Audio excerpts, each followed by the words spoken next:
Halo Tribuners, apa kabar Anda pada hari ini? Semoga dimanapun Anda berada tetap dalam keadaan sehat selalu. Dan senang sekali saya Noristera kembali menyapa Tribuners dalam acara Tribun Jogja Podcast.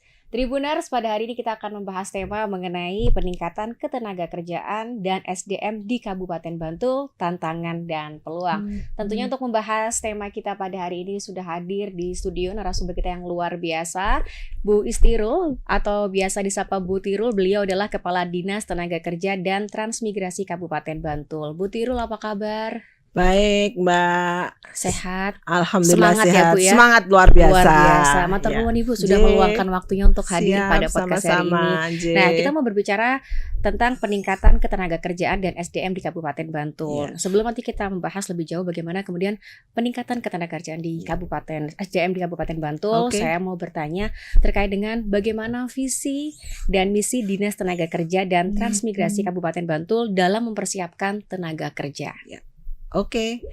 Untuk mempersiapkan tenaga kerja di era digitalisasi ini memang ini suatu investasi yang jangka panjang. Jadi bagaimana nanti tenaga kerja yang ada di Kabupaten Bantul itu mampu mempunyai daya saing terhadap perkembangan dunia teknologi yang ada untuk bisa memenuhi permintaan dunia industri yang ada khususnya di Kabupaten Bantul.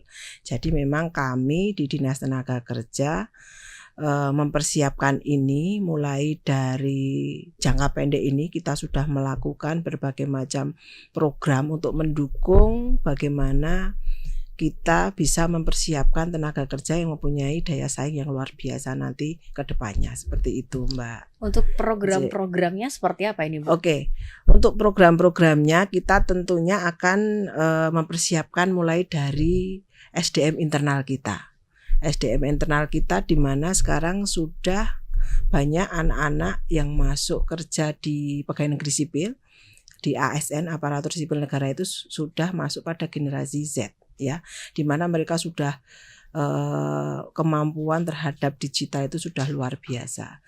Dan yang tantangan terberat kita di internal adalah ketika menyatukan antara generasi Z dan generasi yang sebelum Z, karena kita kan banyak ini ASN kita yang belum paham kaitan dengan digital, sehingga yang paling tinggi tantangannya adalah kita mengkombin itu dan dengan komunikasi yang intensif, dengan kita sering diskusi di internal kita, alhamdulillah mereka sekarang sudah bisa menyatu. Jadi saling support satu dengan yang lain.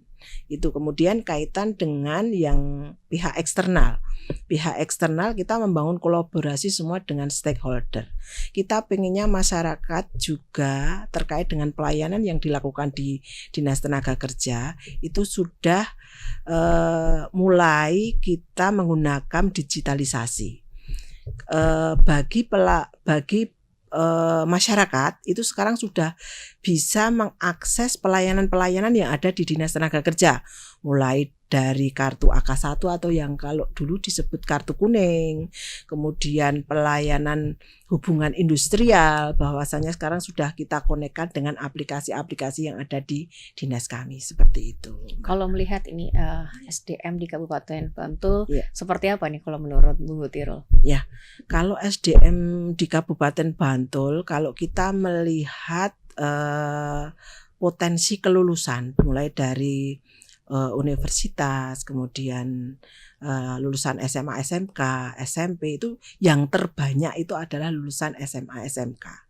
Kalau SMK memang diciptakan ketika dia lulus itu harus siap kerja. Jadi bagaimana kita menerima itu semua, kemudian membangun program untuk bisa menangkap kemampuan dari masing-masing anak didik kita agar cepat langsung bisa bekerja, sehingga kita mempunyai strategi juga untuk membangun kolaborasi dengan semua stakeholder yang ada di Kabupaten Bantul, khususnya yang bagi lulusan SMA SMK.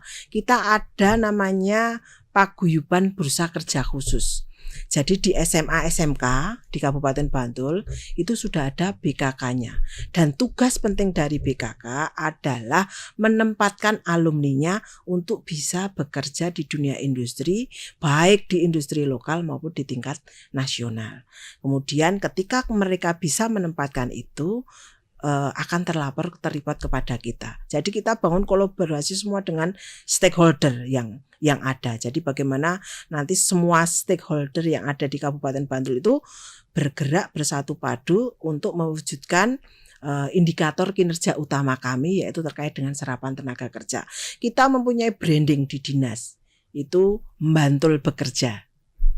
Karena orang biasanya kalau nyebut Bantul itu bukan Bantul, tapi Bantul. Ya, Bantul Bekerja, berdaya, berkolaborasi untuk menuju masyarakat sejahtera. Kebetulan tadi pagi kita baru launching ini untuk branding kita, program-program kita dengan semua stakeholder di Kabupaten Bantul, agar mereka nanti mempunyai persepsi yang sama bagaimana kita bisa membantu Bupati dalam menurunkan tingkat pengangguran terbuka yang menjadi indikator kinerja utama Bapak Bupati Bantul.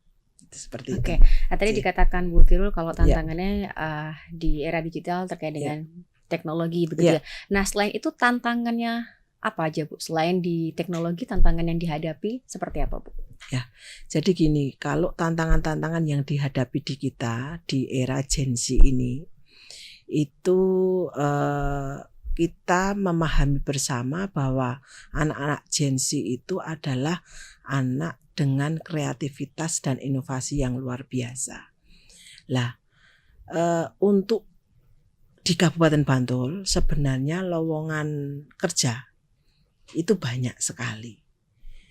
Akan tetapi untuk di dunia industri yang terserap, ketika mereka buka lowongan pekerjaan itu belum bisa maksimal.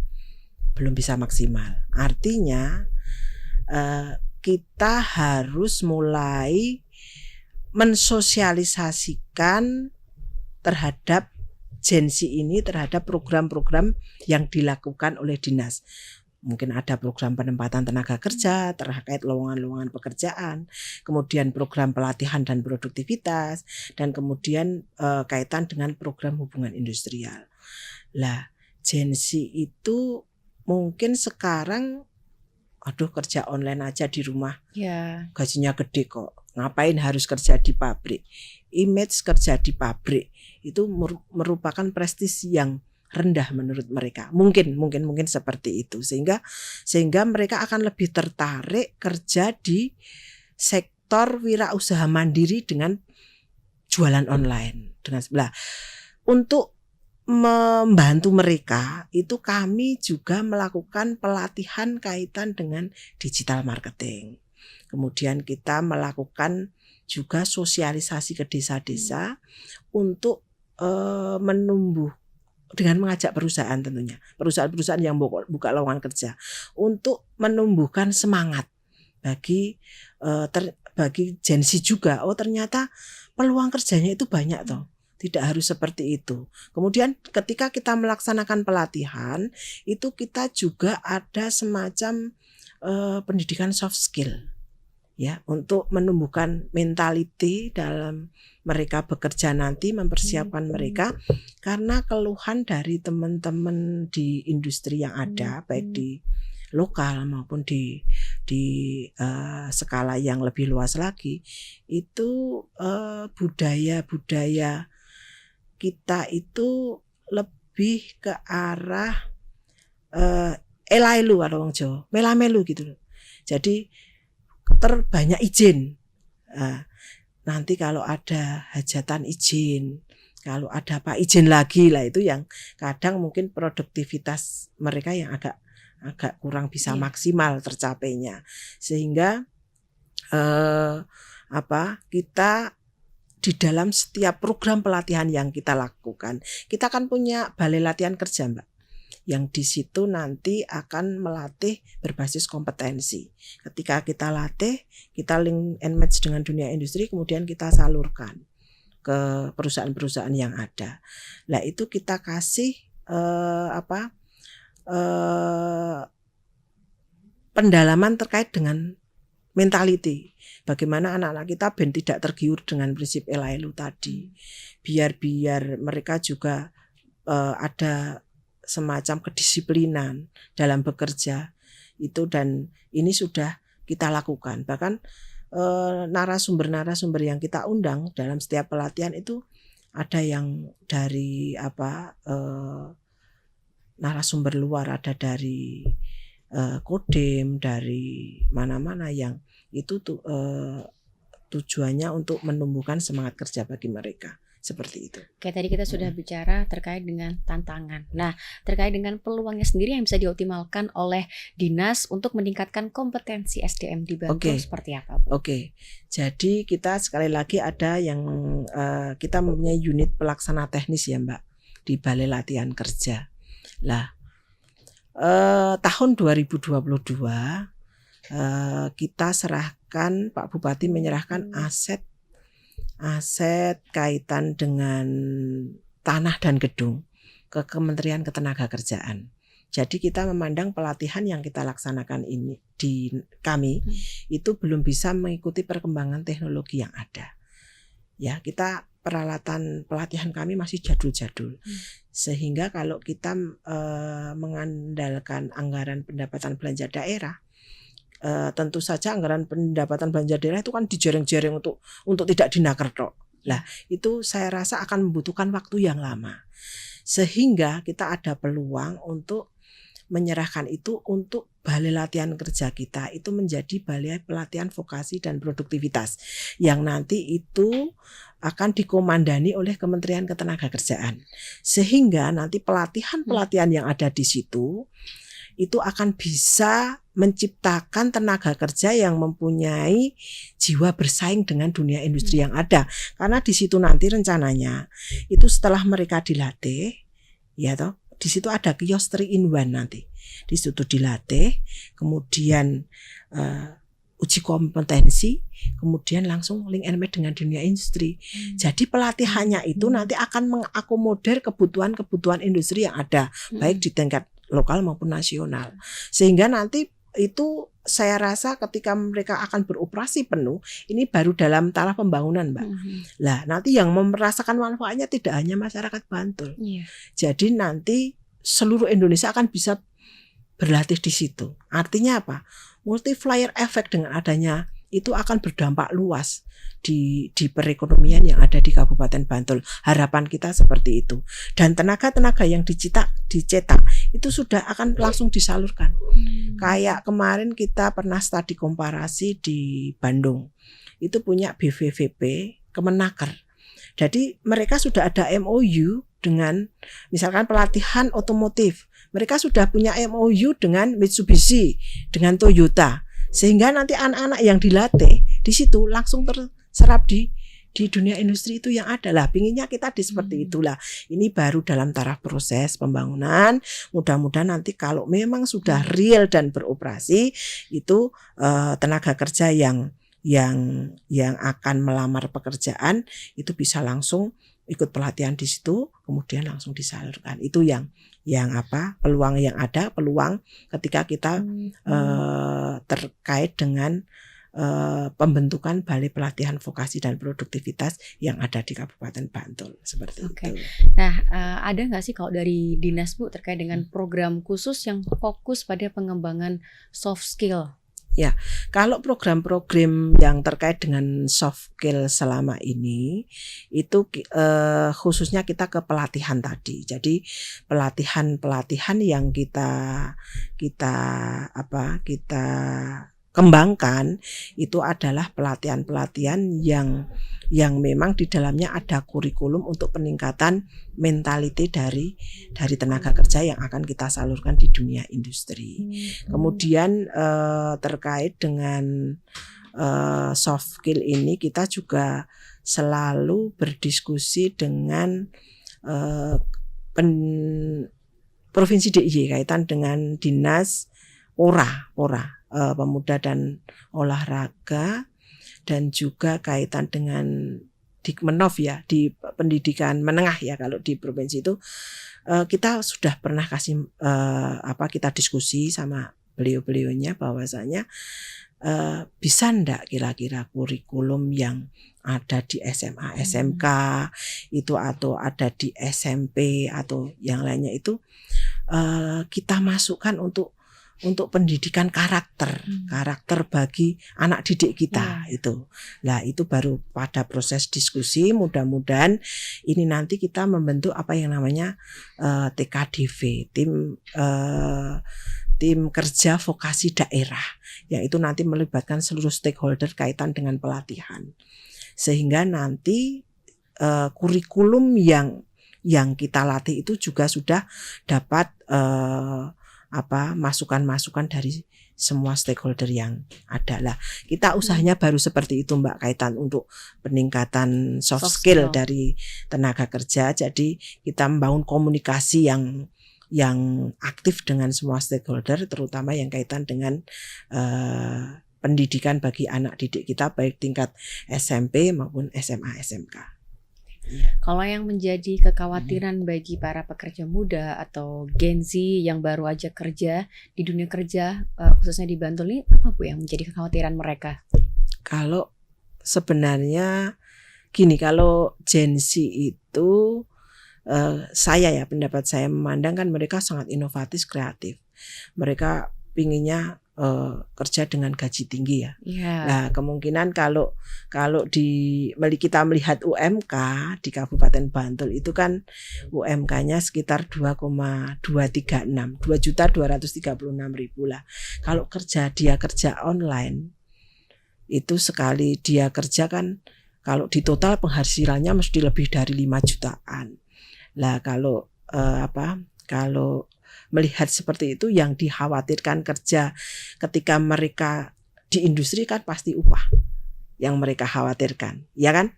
Pasti upahnya kan sedikit, jadi dia tidak akan tertarik dengan itulah. Mungkin yang kemungkinan yang kenapa kok lowongannya banyak pesertanya dikit karena bukan mungkin terkait dengan upah.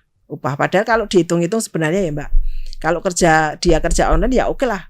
Tapi kalau kita kan juga memberangkatkan tenaga kerja keluar daerah ya.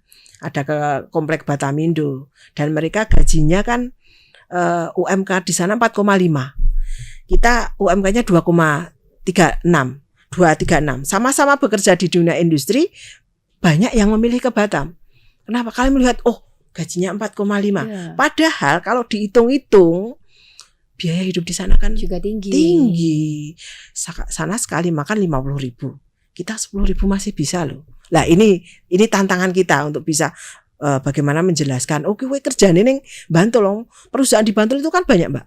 Ada sekitar 2.000 sekian yang tercatat di wajib lapor perusahaan. Tapi industri menengah ke atas itu juga kesulitan untuk mencari pekerja itu. Lah ini tantangan kita ke depan, kita harus berstrategi terus. Walaupun kami selaku OPD pengampu ketenagakerjaan tidak tinggal diam, kita melakukan program-program sosialisasi ke desa lah, kita mengadakan job fair lah, kita mengadakan job fair hybrid, kita mengadakan forum lintas stakeholder untuk itu. Tapi ternyata juga serapan tenaga kerjanya belum bisa maksimal. Artinya masih perlu strategi lagi kita ke depan untuk bisa bagaimana Gen Z itu tertarik dengan kerja di Bantul saja gitu loh. Oke, nah kira-kira gimana nih Bu strategi supaya mereka ini tertarik untuk bekerja di Bantul? Kalau strateginya selama ini sudah kita mulai berstrategi untuk setiap info lowongan itu kita kan ada media sosial ini, ada Instagram, ada Twitter, ada apa. Kita selalu flurkan di situ.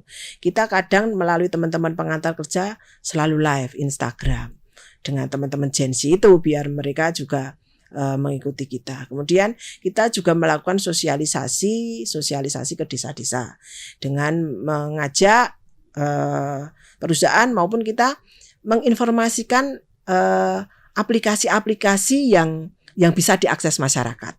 Tidak harus datang ke kantor dinas. Seperti itu. Jadi banyak sebenarnya strategi-strategi yang kita lakukan biar mereka tertarik untuk bekerja ke dunia industri yang ada di Kabupaten Bantul. Oke. Seperti itu. Tadi dikatakan Bu Tirul sudah banyak program-program yang ada Ya. di Dinas ya Bu ya. Nah, apa Bu program yang kira itu tuh sudah sukses diimplementasikan dan itu tuh berdampak bagi masyarakat? Ya. Seperti apa? Kalau program unggulan kita itu ada di program penempatan tenaga kerja, terutama di perluasan kerja. Perluasan kerja kita ada program namanya padat karya infrastruktur. Bahwa kita stressing kegiatan kita itu adalah memberikan pekerjaan bagi masyarakat dengan durasi 21 hari kerja. Lah, mereka membangun infrastruktur yang dibutuhkan oleh masyarakat. Jadi setiap lokasi itu kita kasih padat karya, kemudian ini ada jalan yang perlu dibaikan, ada cor, ada talut, ada apa. Nah itu tahun ini kita melaksanakan kegiatan sekitar 500 lokasi, Mbak. Dengan total anggaran sekitar 50 miliar. Itu yang menjadi program unggulan kami. Dan ternyata walaupun sifatnya sementara, dampak dari kegiatan ini, misalkan itu bisa mengembangkan ekonomi lokal. Misalkan dalam suatu lokasi kita kasih pekerjaan padat karya bangun cor blok. Nanti materialnya kan kita kasih. Kemudian yang mengerjakan adalah masyarakat setempat. Kita gaji selama 21 hari. Lah, ternyata setelah mereka kita gaji itu kan warung-warung di sekitarnya lokasi itu akan laku. Nah, artinya ketika laku, masalah pandemi Covid kemarin itu kita gelakkan dengan seperti itu, akhirnya Bantul masih bisa survive dengan menggelontorkan semua sebanyak anggaran ke situ. Untuk apa? Menggerakkan ekonomi lokal.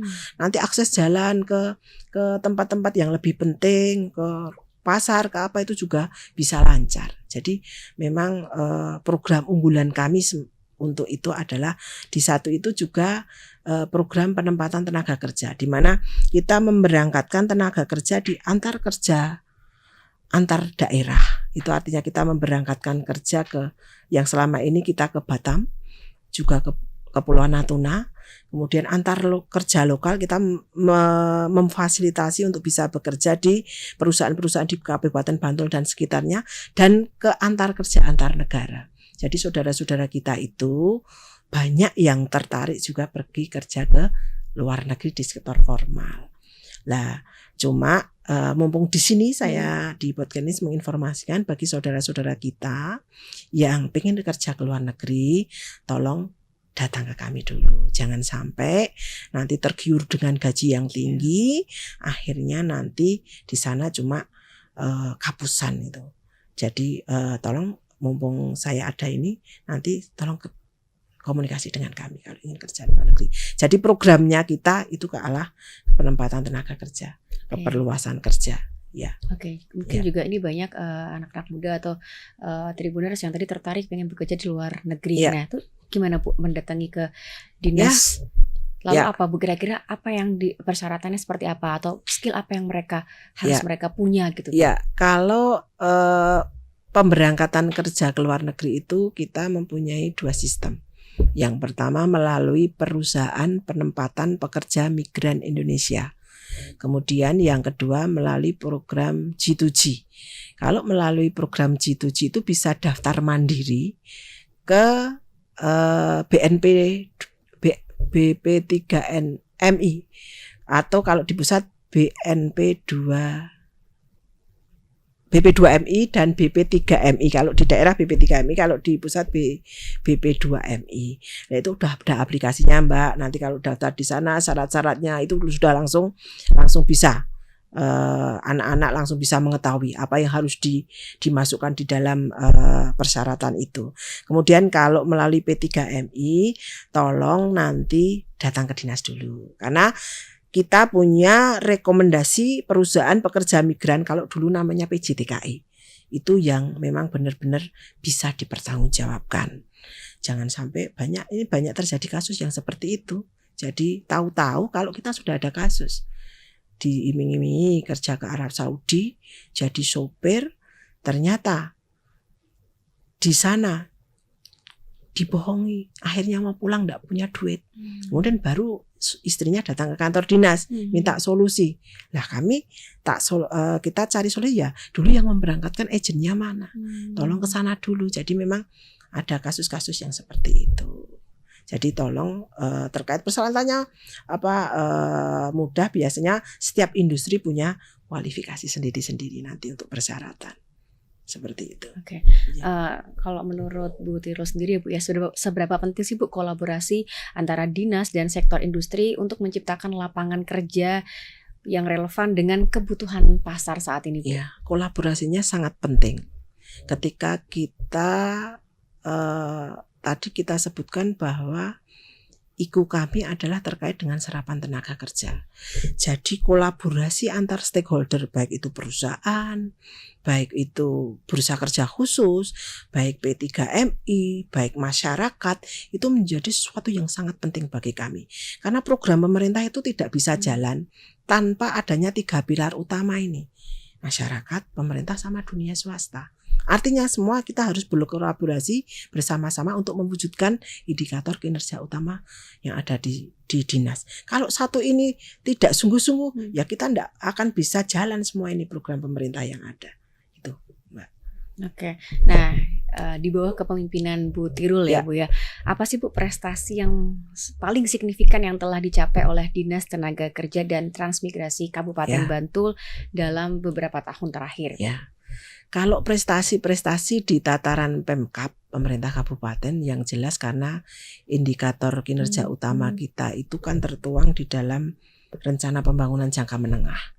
Artinya kita harus menurunkan tingkat pengangguran terbuka mulai dari 4,02 ya toh, kemudian menjadi 3,97, sekarang 3,78, besok 3,5, ini bisa terpenuhi. Kemudian capaian kinerja di internal organisasi sejak saya diberi amanah untuk ngesui di Dinas Tenaga Kerja dan Transmigrasi itu tiap triwulan sampai triwulan terakhir itu perencanaan kita sesuai dengan yang sudah ditargetkan. Dan tiap di Pemkab itu kan tiap triwulan satu triwulan kita rapotan Mbak, seluruh organisasi perangkat daerah. Dan alhamdulillah kita selalu berada di ranking 3 besar. Bahkan yang tahun ini kita triwulan 1 dapat ranking 1, yang triwulan 2 dapat ranking 1 dari seluruh OPD yang ada di Kabupaten Bantul. Artinya kita kerja selaku kerja tim itu sudah sangat solid. Itu prestasi kita di internal. Kemudian kalau di eksternal banyak penghargaan yang sudah kita dapat. Yang tahun 2023 itu kemarin kita melalui perusahaan-perusahaan, salah satu perusahaan di Kabupaten Bantul terkait dengan penghargaan dalam rangka mempekerjakan disabilitas, itu kita dapat penghargaan dari Kementerian Ketenagakerjaan. Kemudian pemberangkatan transmigrasi kita dapat dari Pak Menteri Desa, itu kaitan dengan daerah yang paling aktif dan baik terkait dengan pemberangkatan transmigrasi. Kemudian kaitan dengan melalui perusahaan juga, kita ada perusahaan P3MI yang mendapatkan penghargaan dari Kementerian Ketenagakerjaan Republik Indonesia. Artinya kolaborasi kita ini baik dari sisi internal maupun eksternal itu membuahkan penghargaan untuk mereka juga. Seperti itu. Oke, ini pertanyaan terakhir Bu. Apa yang ingin Bu Tirul sampaikan kepada generasi muda, kepada generasi Gen Z yang ada di Bantul saat ini, yang mungkin mereka sedang mempersiapkan supaya bisa masuk ke dunia kerja saat ini, seperti apa? Untuk teman-teman Gen Z yang ada di Kabupaten Bantul, jangan takut untuk mencoba. Di era digitalisasi teknologi ini, manfaatkan peluang yang ada. Jangan pernah mengharap gaji yang tinggi dulu. Yang penting kita bekerja bisa bermanfaat untuk masyarakat, keluarga, dan semuanya. Salam semangat, salam cerdas untuk Gen Z yang ada di Kabupaten Bantul. Oke, luar biasa. Terima kasih Bu J. Tirul. Diskusi yang sangat menarik Iya. sekali. Semoga untuk Gen Z, untuk Tribuners, untuk para pencari kerja ini juga bermanfaat ya, bisa Iya. menangkap diskusi kita hari ini. Terima kasih Ya, sekali sama-sama Mbak. meluangkan Terima waktunya kasih, untuk hadir pada hari J. ini. Terima kasih Tribun Bu. luar biasa. Terima kasih sekali. Mudah-mudahan nanti kita bisa berkolaborasi lagi ke Oke, depannya. mantap pastinya. J, Matur nuwun ya, Ibu. J, sami-sami. Matur nuwun juga untuk Tribuners yang telah menyaksikan Tribun Jogja Podcast pada hari ini. Saya Noristera dan juga Bu Tirul yang hadir pada hari ini. Mohon pamit undur diri. Terima kasih dan sampai jumpa.